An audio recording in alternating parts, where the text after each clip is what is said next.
कोणाला वाचू शकेल अशा असणाऱ्या परिस्थितीमध्ये नाही. ज्या दिवशी घटना घडली त्याच दिवशी या शहरामध्ये एक मोर्चा निघाला. मोर्चाची मागणी काय होती तर बांगलादेशमधला असणारा जो हिंदू आहे त्याचं संरक्षण करा. आता बांगलादेश हा परभणी जिल्हा एवढाच आहे, त्याच्यापेक्षा मोठा नाही.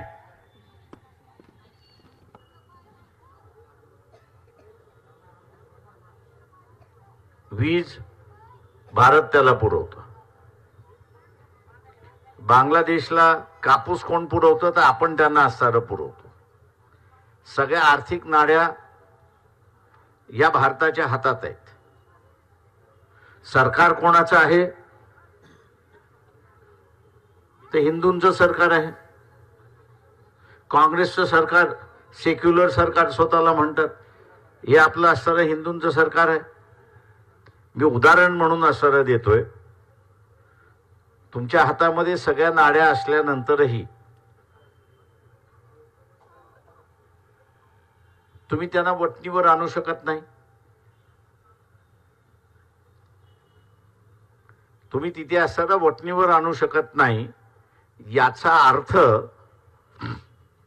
हे सरकार किती कमजोर झाले हे आपण असताना लक्षात घ्या. हे सरकार कमजोर आहे. अजिबात अधिकार वापरण्याचा किंवा ज्या नाड्या आहेत त्या नाड्या आपण असणाऱ्या खेचल्या त्या आवळल्या जातात. आवळल्यानंतर त्याला त्रास होतो. त्रास झाला की तो असणारा अरे बाबा नाड्या का आवळल्या म्हणून तो विचारतो. आणि तिथे तुम्हाला सांगता येतं की बा तुम्ही असणारा अत्याचार करताय तो थांबवा. आता ज्यांच्याकडे नाड्या अडवण्याची सुद्धा ताकद राहिलेली नाही,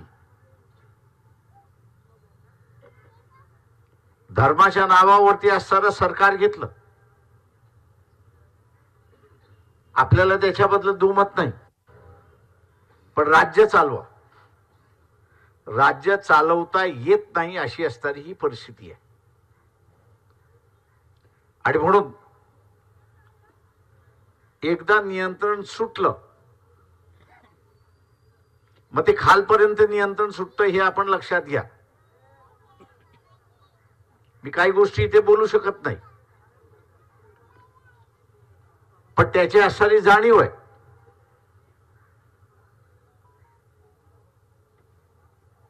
त्याच्यामुळे आता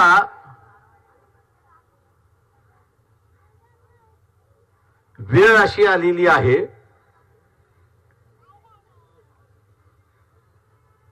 की कायदा आणि सुव्यवस्था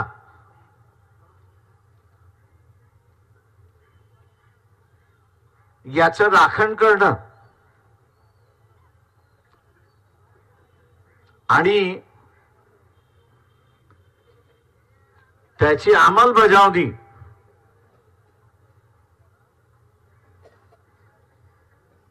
ही सुद्धा करणं महत्वाचं आहे असं मी त्या ठिकाणी मानतोय.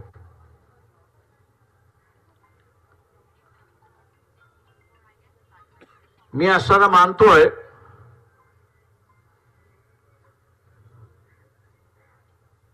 की सूर्यवंशींचं पोस्टमॉर्टम झाले.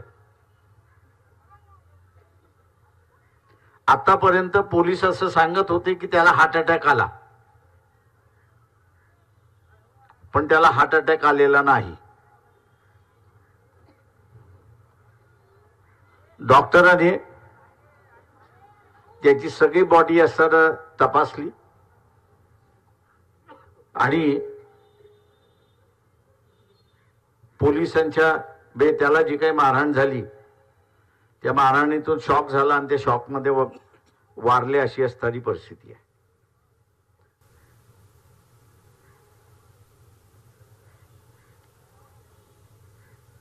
जो कोणी असेल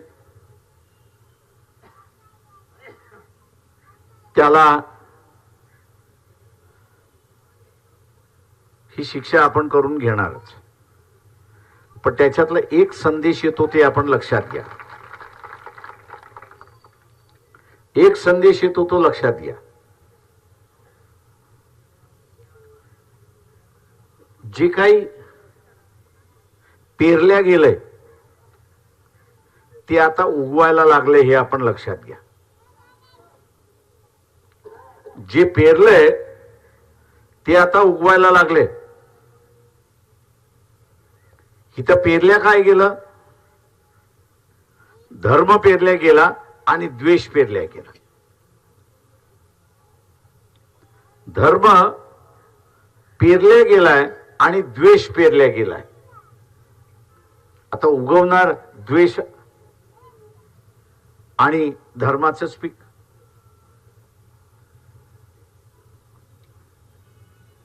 या दोन गोष्टी ज्या आहेत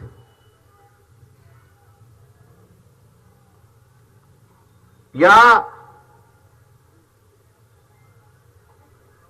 कोणा नाही कोणाच्या तरी डोक्यामध्ये बसणार आहे, आणि ज्याच्या कोणाच्या डोक्यामध्ये बसणार आहे तो बेकाबू होणार आहे. इथे काही पोलीस बेकाबू झालेले आपण पाहिलेले आहेत. जाऊ दे, रडू द्या, काय चिंता नका करू.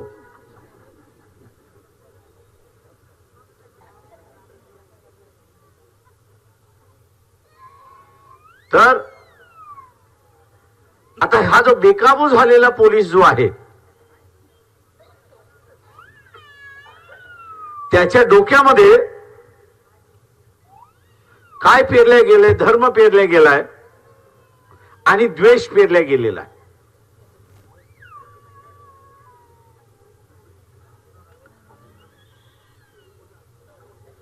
तेव्हा आता जसं काही जणांनी कायदा आपल्या हातात घेतला, कायदा त्यांनी आपल्या हातात घेतला आणि कायदा हातात घेऊन त्यांनी लोकांना असणारा उलट सुलट बडवायला सुरुवात केली.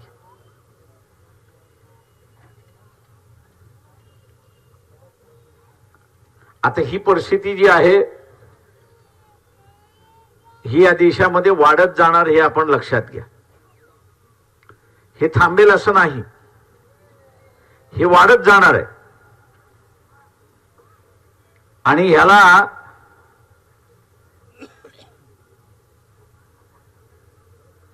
थांबवायचं असेल तर काही गोष्टी तुम्ही असणाऱ्या पाळल्या पाहिजेत.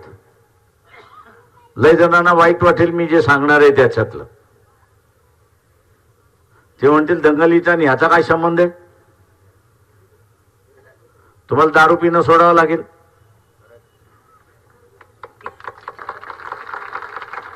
तुम्हाला असणारं आयडेक्स खाणं सोडावं लागेल,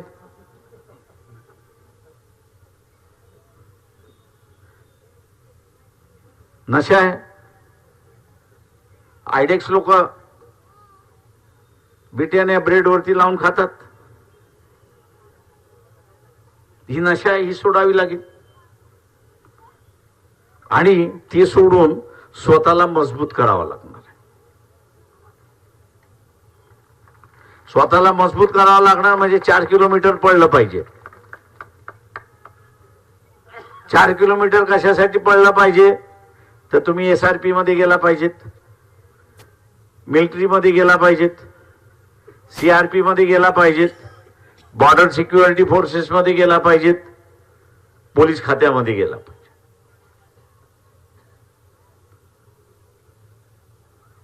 तिथे जाणं म्हणजे आपण असणारा हा जो बेकाबू झालेला जो आहे त्याच्याशी संवाद करताय. आता काही बेकाबू झालेले मला फोन करतात, साहेब सॉरी. अरे म्हटलं सॉरी म्हणून काय उपयोग आहे? तुझं डोकं फिरलं होतं ना, काय करू? आता हे जे काय करू जे आहे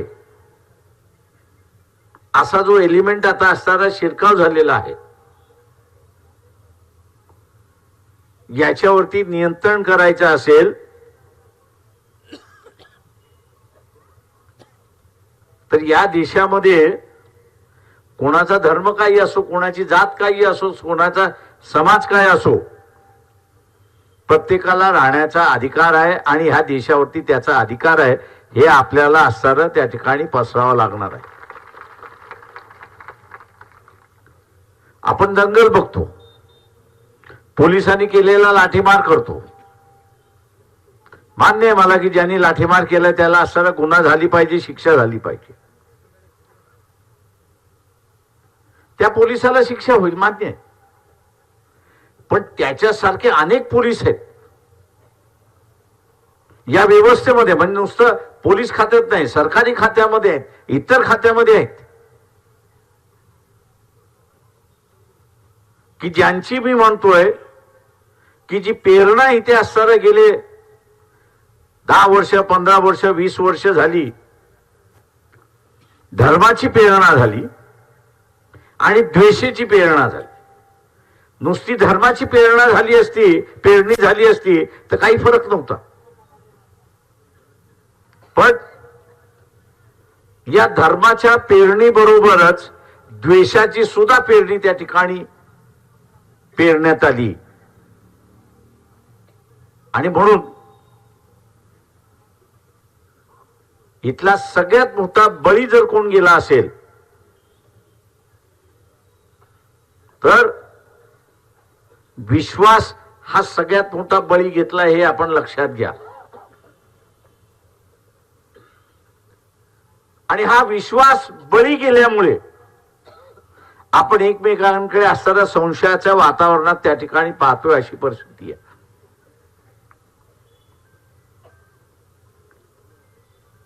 याला मी जसं म्हणालो की ह्याला बदलायचं असेल, काबूमध्ये आणायचं असेल, बदलत्या परिस्थितीमध्ये त्याला असर न्यायचं असेल तर त्या व्यवस्थेचा आपल्याला भाग होणं गरजेचं आहे.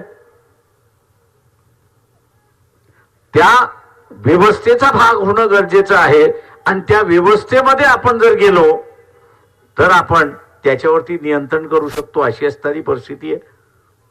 त्याच्याशी डायलॉग करू शकतो, अशी असणारी परिस्थिती आहे. त्याच्या चुकीचं पेरणीमुळे त्याचं जे डोकं खराब झालेलं आहे त्याला आपण असणारा त्या ठिकाणी दुरुस्त करू शकतो. आणि याच्यापेक्षा बाळासाहेब जे म्हणाले होते की इथलं असणारं व्यवस्थेवरती नियंत्रण करायचं असेल,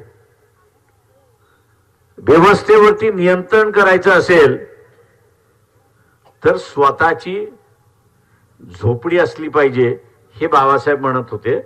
म्हणजेच स्वतःचा विचार असला पाहिजे, अशी असणारी परिस्थिती आहे. ही झोपडी जोपर्यंत आपण निर्माण करत नाही तोपर्यंत वेगळेपण आपल्याला दाखवता येत नाही. वेगळ्या विचाराचा असणारा प्रवाह आहे तो आपल्याला असणारा त्या ठिकाणी दाखवता येत नाही. मला अनेक जण आज असणारं परभणीतल्या फुले शाहू आंबेडकर वाद्याने जो लढा दिला त्याच्याबद्दल दाद नाही असं म्हणतायत. इतर कोणी असते तर दबून गेले असते, अशी परिस्थिती आहे. इतर कोणी असतं तर दबून गेले असते, अशी परिस्थिती आहे. हा जो दाद आपल्याला मिळतोय त्याचं कारण की तो अपेक्षा बाळगतोय की आपण या देशामध्ये एक नवा फुले शाहू आंबेडकरी विचार घेऊन चाललेला आहे. त्याची झोपडी तुम्ही उभी करा, आम्ही त्या झोपडीमध्ये यायला तयार आहोत, हा संदेश आहे. हा आपण लक्षात घ्या, हा संदेश आहे. आज भयभीत वातावरण आहे. मी अजून भेटलो नाही, पण ज्या कुठल्या पीडिताला भेटलो त्याला एकच विचारलं, तू पोलीस स्टेशन मध्ये कंप्लेंट करायला तयार आहे का? कालपर्यंत मला निरोप होता की नाही, आज तो स्वतःहून म्हणायला लागलाय नाही मी पोलीस स्टेशन मध्ये येऊन कंप्लेंट द्यायला तयार आहे आणि कुठल्या पोलिसांनी मला मारलंय त्याचं नाव आहे मी सांगायला तयार. आज त्याच्यात हिंमत आहे, त्याच्या हिमतीची मी असं दाद देतोय. मी इथल्या बारच्या वकिलांशी बसलो, त्या वकिलांनी सांगितलं की आम्ही असं यांनी जर कंप्लेंट केली तर आम्ही त्याची कंप्लेंट कोर्टासमोर मांडल्याशिवाय आम्ही राहणार नाही. हाही तिथला असणारा एक विश्वास आहे असं त्या ठिकाणी मानतो. माझं आव्हान आहे आपल्या सगळ्यांना या ठिकाणी की सूर्यवंशीची असणारी बॉडी जी आहे ती तासात दीड तासात या ठिकाणी येईल. आजच कदाचित त्यांच्या कुटुंबाचा निर्णय घेतील की आजच त्याचा सर अंत्यविधी करायचा आहे. त्या अंत्यविधीपर्यंत मी आहेच या ठिकाणी. आपण सगळ्यांनी शांतता ही राखायची आहे. आपल्यातला असणारा एक भीक सैनिक गेला याचं दुःख आहे.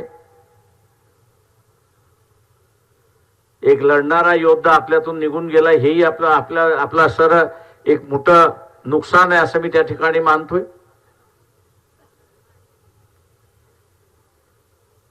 पण आपण असणाऱ्या आपल्या भावनेवरती काबू आपण ठेवला पाहिजे. या दंगलीमधली बरीच माहिती माझ्याकडे आहे पण मी इथे काही सांगत नाहीये. मी एवढंच फक्त आपल्याला या ठिकाणी सांगणार आहे की सरकार ज्यावेळेस अस्थिर होतं, दिसायला अस्थिर नव्हतं, पण मी जसं मगाशी उदाहरण दिलं की बांगलादेश परभणी जिल्हा एवढाच आहे, त्याची लोकसंख्या सुद्धा तेवढीच आहे, सगळ्या नाड्या आपल्या हातात आहे, त्यांना असणारं पाणी आपण देतोय, त्यांना असणारं वीज आपण असणारं देतोय, त्यांची असणारी इंडस्ट्री जी आहे टेक्सटाईलची तिथला असणाऱ्या कापसाची इंडस्ट्री आपल्या ह्याच्यावरती चालते, दळणवळण त्यांचं असणारं चालतंय, सगळी नाड्या हातात असताना हे सरकार ज्यावेळेस आवळू शकत नाही आणि तिथल्या शेजारच्या लोकांवरती असणारा तिथे न्याय देऊ शकत नाही आणि त्यांच्यावरती हल्ले थांबवू शकत नाही, तेव्हा हे सरकार इतकं कमकुवत आहे हे आपण सरळ लक्षात घ्या. सरकार ज्यावेळेस कमकुवत होतं असतं त्यावेळेस ज्यांना या कमकुवतपणाचा फायदा घ्यायचा आहे, ज्यांना ह्या कमकुवतपणाचा फायदा घ्यायचा आहे ते मग या कमकुवतपणाचा फायदा घेतात अशी असणारी परिस्थिती आहे. म्हणून आता एसपींशी ज्यावेळी चर्चा झाली त्यावेळेस मी एसपींना म्हणालो की तुमच्या खात्यामध्ये काही अनगाइडेड मिसाईल्स आहेत, जे मिसाईल ज्यावेळेस सोडल्या जाते त्यावेळेस तिचं लक्ष ठरवलं जातं, पण तुमच्या खात्यामध्ये असे काही मिसाईल्स आहेत की ते अनगाइडेड आहेत, म्हणजे त्याला असणाऱ्या दिशा नाही, दिशाहीन आहेत, आणि असे दिशाहीन असणारे जे मिसाईल्स आहेत त्यांच्यावरती पहिल्यांदा नियंत्रण आणा. ते नियंत्रण आलं की शहरामधला असणारा कारोबार शांत होतो हे आपण असणारं लक्षात घ्या. आणि म्हणून माझं आव्हान आपल्या सगळ्यांना राहणार आहे या ठिकाणी की आपण असणारा ज्यांनी जाचती केली त्याच्यावरती कारवाई करू. याच्यातलं जे साक्षीदार आहेत त्या सगळ्या साक्षीदारांना माझी असणारी नम्र विनंती आहे की आता 2 महिने झाले, 3 महिने झाले, आता कशाला मी लावू. आणि बऱ्याच केसेस मी अशा बघितलेल्या आहेत की आपल्या इतर न्याय व्यवस्थेमध्ये एखादी केस निकाल लागायला 3-4 वर्ष त्या ठिकाणी लागतात आणि जो साक्षीदार असतो तो साक्षीदाराचा मग त्या काळामधला इंटरेस्ट निघून जातो आणि म्हणून अनेक केसेसमध्ये न्याय मिळत नाही अशी असणारी परिस्थिती आहे. किंवा ज्यांनी ज्यांनी असणारा साक्ष दिलेली आहे पोलीस स्टेशनमध्ये त्या सगळ्यांना माझी असणारी विनंती आहे की शेवटपर्यंत आपण चिकटून राहिलं पाहिजे. जे आज पोलिसांनी दिले 4 वर्षानंतर सुद्धा आपल्याला कोर्टामध्ये ती सांगायची ताकद हिंमत ही आपण ठेवली पाहिजे. नाही आता 2 महिने झाले 3 महिने झाले आता कशाला मी त्याच्या विरोधात जाऊ. ही जी एक आपल्या कानामध्ये भोंगा लागल्यासारखा काही जणांचा भोंगा लागतो. तो भोंगा लागला की आपण पहिल्यांदा लक्षात यायचं की हा आपल्या विरोधातला आहे, हा पोलिसांचा असणारा खबऱ्या आहे, हा विरोधकांचा हस्तक आहे आणि म्हणून भोंगा म्हणून आपल्या कानाशी लागलेला आहे.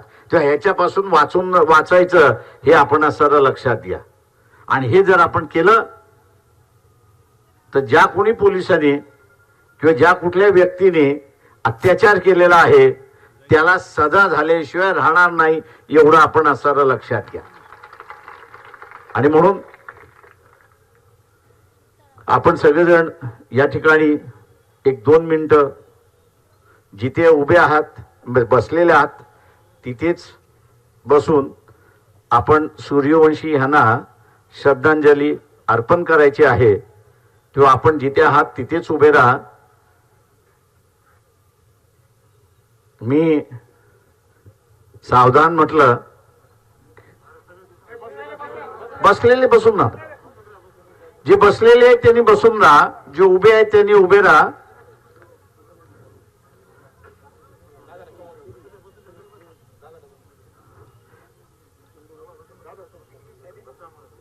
बसून ना.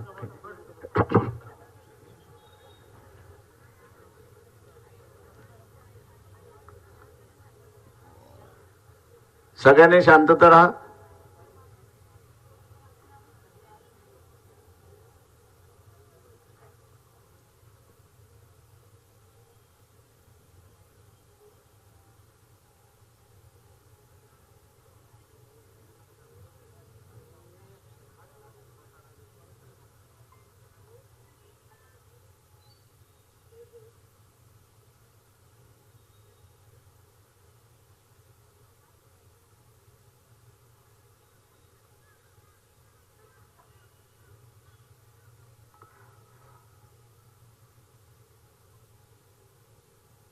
सावधान.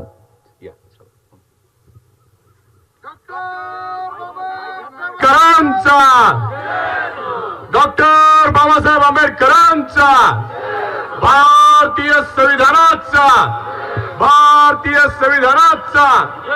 शहीद सोमनाथ सूर्यवंशी. अरे शहीद सोमनाथ सूर्यवंशी. एबीपी माझा, उघडा डोळे बघा नीट.